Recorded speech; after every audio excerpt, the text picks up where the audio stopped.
Working with wood or carving is so satisfying, and it's just fun, and it's like I can see it taking shape, I can feel it taking shape, and just don't want to stop.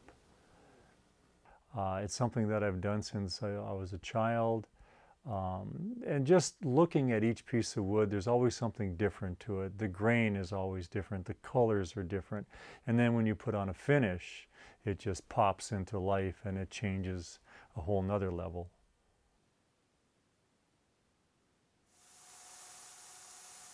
Boy, I ended up using just over 30 tools, starting with an electric chainsaw to an angle grinder with a chainsaw disc on it where all kinds of chips were flying fast. It was changing shape right before my eyes.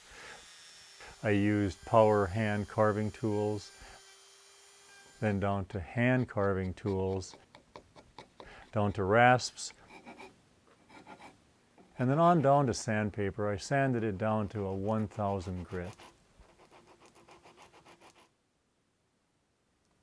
At times I was like avoiding certain parts of the process because it's like, oh God, this is going to be tough.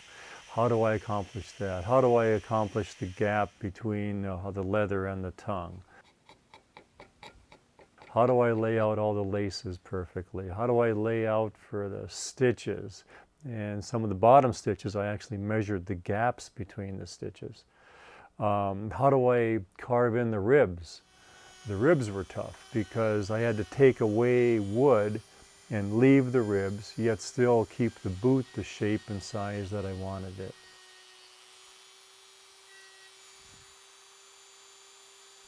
Carving anything, it's really clear that if you take off too much, you just can't put it back on.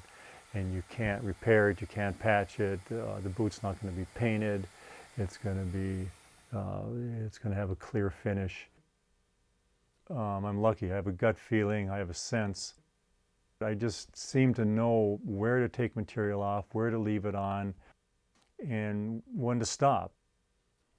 Every so often I would have to take the real boot and I would set it right alongside of the wood boot. In standing back and looking at it with fresh eyes from time to time, it just put things back into perspective and I could see if something was out of proportion. One of the more complicated, time-consuming parts was making sure that the top of the boot matched perfectly to the bottom part of the boot. Throughout the process, I would put them together, make sure that they fit, or seeing how they were fitting. I started with a power carving tool to get out the high spots, used the chalk line dust so I could mark where the high spots were, on down to finer sandpaper, and just put it together. Oh, it's still rocking a little bit. There's a high spot. Sand it, put it together. Sand it, put it together. And finally made it because I knew it had to fit just perfect. The rubber part of the boot had a total of 6 coats of finish. And I knew it needed 6 coats because I wanted the depth. The upper part of the boot, I only did 2 coats, but I didn't want it to start to build up with a shine or a low gloss. It would take away from the look of the leather. I'm happy with the way that it came out. When I first started, I was just looking at big blocks of wood. It was a little daunting. And also all along the process, knowing that this has to come out just about perfect. Finally, at one point one day when it was virtually done, I stood back and I looked at it, and it's like, I'm my own worst critic, but I did stand back and say, well, that does look pretty good.